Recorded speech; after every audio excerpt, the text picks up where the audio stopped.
it's been 7 days since we've seen you. No, it hasn't. It's only been like 25 seconds for us. And it's never 7 days. It's either 3 or 4. yeah. So I'm just really good at lying. Let's put it that way.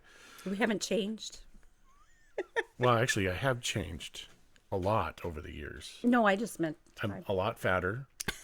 No, I'm not. So we're back. yes. And we're still trying to live our best That's- defective life. And we're still on medical mysteries. So I think where we'll pick up with this one is, so I had left to do a job interview in Virginia. And I flew back and forth. And when I came back, somehow, because I wasn't like a hiker. It's not like I went off into the scrub all the time. Somehow I picked up a tick that was at just its right point in its life cycle development. And it could have been just in our backyard too, Oh, because right. we where lived out. We live in Tick Central. We lived in. It was Tick Central. Yeah. So anyway, I picked up a tick and it bit me, and We didn't know. we didn't know. 'Cause But also we found out later that this particular year was really bad for this. I picked up a disease called ehrlichiosis. And really bizarre. It was really bizarre because it all, I was finishing the school year up. The kids were done. Mm-hmm. I just was closing You up the had your last classroom. week of classroom stuff. Yeah, for finalizing cleanup grades, and all that. some end of the year meetings. He wasn't feeling well. The kids were home with him. And because I worked 25 miles away from home, I called to find out if there was anything we needed from the store because, it's 25 miles. I'm on my way home. I should pick it up now and not get home and realize I needed it. And do you remember talking to me on the phone? No. The kids answered the phone, which was kind of odd because They were young. They were all yep. under 12. And we're home, so they didn't, and they just talking to them, things kind of sounded off with what they were telling me and saying, and I didn't quite understand. So when I talked to him on the phone, he wasn't very coherent. It was just a lot of no, things like that. And so when I got my oldest on the phone, I said, "So is Dad okay? Is he staying hydrated?" Because I knew he had been sick. He wasn't feeling well. He had had a fever that morning. And the kids will go, "Oh yeah, Dad's drinking. We're holding his cup and making sure he's drinking." And I'm like, "You're holding his cup? He can't hold the cup himself?" "No, and we held the phone for him too, Mom." I'm like, "Dad can't hold the phone? What do you mean?" So I kind of knew something was off, and I knew I needed to get home quickly. And at that point in time, driving home, it wasn't the greatest. It was, I had all these scenarios. I played the what if game a lot.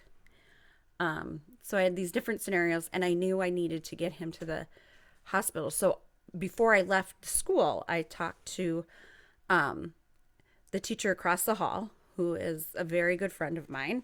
And I know she's watching and she knows who she is. And I told her I was probably going to have to come back in and take him to the hospital and everything. So I got home. It took us 20 minutes to get his socks and shoes on him and get him to walk out the door, walk from the living room through the kitchen to the van, which I had parked the van like basically right up next to the door, and get him in the car because he couldn't walk very well. He couldn't lift up his arms at all. Everything hurt. We got you to the ER. They took you right away back. And It was basically in the beginning stages of complete and total organ failure at that point due to sepsis. we did not know that. We didn't even know that he Well, had. they didn't tell us anything, but they knew No. by the numbers. We didn't know. that it was a tick-borne disease. And so got him in. I am very thankful to my friend and my pastor's wife. They came and actually picked up our children, took them to McDonald's to get them stuff to eat because they hadn't eaten anything other than, peanut butter sandwiches. Because basically, even though I had left them with him, they were fending for themselves because he was so sick that day. I was busy dying. Don't put this on me. Yeah. And that started a week, a very long week. Now, if you ask me, I was in the hospital for maybe 2 hours. Yes, he was very incoherent at that point. The ER doctor, I'm very thankful because when we got in there and they saw the numbers and they saw how sick he was and his symptoms, he happened to read an article 2 weeks prior to this, or actually just that week, about a lady that 2 weeks before this that she had Presented with similar symptoms. Had this Uriciosis. yes, he can say it. And because they did not determine what she needed in time, she wound up dying. And so he said, being where we lived and everything, he wanted to start him on these heavy duty Broad spectrum antibiotics. And it was 3 different types of antibiotics. And he said, if it is this tick disease, it's going to help him. And if he doesn't get it now, he's probably not going to make it. And if it's not this, it's not going to hurt. These aren't going to hurt him. So they gave him that. I had to drive home to get his CPAP at that point and going home. And they gave him pain medication, which kind of made him even loopier than he was because he was incoherent. So he was talking about... I need to point out, I was completely lucid at this moment in time. Well, no, before this. Oh, no. You were talking about driving the llamas. Well, yeah, I was telling you about my dream. He was driving the llamas in a bus somewhere. And a bus full of llamas in Chile. And Chile. So the nurse and I were laughing about that and different things. Well, then I told him, I gave him a kiss on the forehead and said, I'm going to go home and get a few things, get your CPAP and everything, and I'll be back. And he said to me, he goes, watch out for the moose. And the funny thing is, the nurse goes, ah, ha, ha, and laughed about that. But the thing was, he was being very serious because several times between town and our house, we would see moose. I mean, there were several times that we almost hit it. Question, is it plural of moose, meese, or mooses? Because there's been a, major debate in our house between... Only with you. Oh. So I'm debating myself. You are. Well, then it's Mises. All right, fine. And so we laughed about that, but went back. I stayed at the hospital that night. I was very thankful that they brought in a cot for me because he was very, you were very unresponsive. Well, like I said, if you ask me about that, about 7 days, wasn't it? Mm-hmm. I was only there for a couple hours. I have no recollection of, I know I showed up and I know we checked out, but as far as time that was spent there, I have no idea. I'm very thankful because also at this time, my parents took the kids overnight. His parents came from the cities, picked up the kids, and the kids got to go spend some time with their cousins. And so during this time, so many people came and helped with the kids that I did not have to worry about them.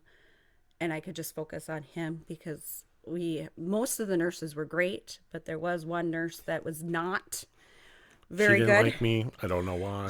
She'd come in and she'd just pull on him. And I'm like, he can't, because he wouldn't lift up his arm. And I'm like, he can't lift up his arm. He's very incoherent at this point. In and out of consciousness, but not even aware of what was going on. And with the tick-borne disease, it affected your... It settled in my shoulders, which was odd in and of itself. So, and I have never recovered the strength in my upper arms and shoulders that I had prior to that. I'm better than I was, but I just never. His doctor came and saw him that first day. She came. Did she come? Was it She Saturday came morning or Friday night? she came in She came Friday Friday morning. and Saturday. Nope, she was gone all Oh, weekend. okay. She came in. I don't know why I'm She debating. I actually don't was remember any of off this. on Friday, but because he is medically weird, and it says in there, In my chart, and contact his my doctor. yep, it says contact his doctor. So they did. So before she was leaving town, because she had to leave town for a wedding, Family event, yeah.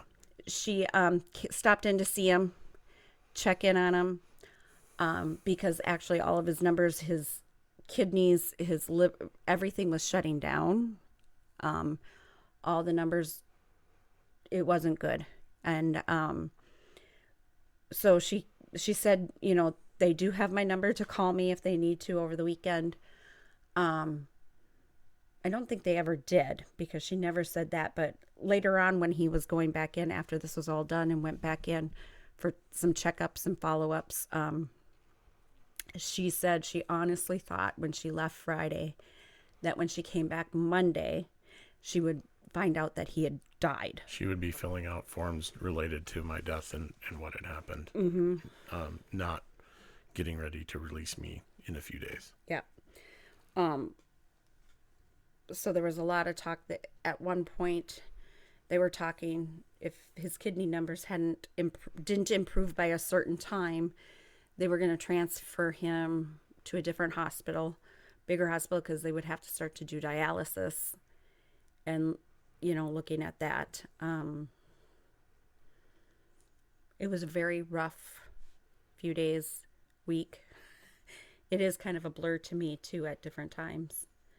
But what I do remember is our daughter. They were at the hospital. We were all there waiting for his dad to come down and pick him up, or come up, not come down. Come up, over, get here. Whatever, to get there. And she looked at me and she said, "Mama, don't worry. God told me Dad's going to be okay. Everything's going to be fine. God told me." And it was amazing because a peace came over me at that point. And I knew that you were going to be It was okay. pie. It was a piece of pie, yeah. Yeah. So that was, when you say, words from babes, from the mouths of babes, that's, she at 8 at that point, She knew. she knew. And she had such, yeah, Dad's going to be just fine. Now, I don't know if you talk to her now, if, her talking about being scared at that point, but I think still at this point, she's like, nope, I knew Dad was going to be fine. And you were. It took a while. Well, I mean, as normal as I'll ever be. And you were in and out of consciousness because the one time that he had conscious, the doctors were outside his room talking to another nurse or different things, and they were talking about a different patient, totally different patient. And now he's way over, he's been in and out of consciousnness. They were talking because the doctor was in talking to us, well, talking to me because he wasn't really listening and had been sleeping, and got called out. And they were talking about this other patient who they were preparing hospice for. So we're getting ready to be discharged. And he looks over at me. He goes, Oh, no. It was, or was it it had to have been. was it after we got home? No. Oh. It was well before I was discharged. It was a couple days before I was discharged. And he looks at me and he goes, "Why are they taking me to hospice?" I'm like, "They're not." They're not talking about hospice for you. Yeah, I was convinced that they were going to prepare hospice for me. Yeah. So he I do remember hearing that and thinking that, why are they putting me in hospice? It's not my time to go yet. Yeah. So we did have visitors, and he doesn't remember the visitors that came and saw him. And, Not one. sorry, guys, if you came and saw him and you're watching this, that he doesn't remember at that point. I don't know who you are.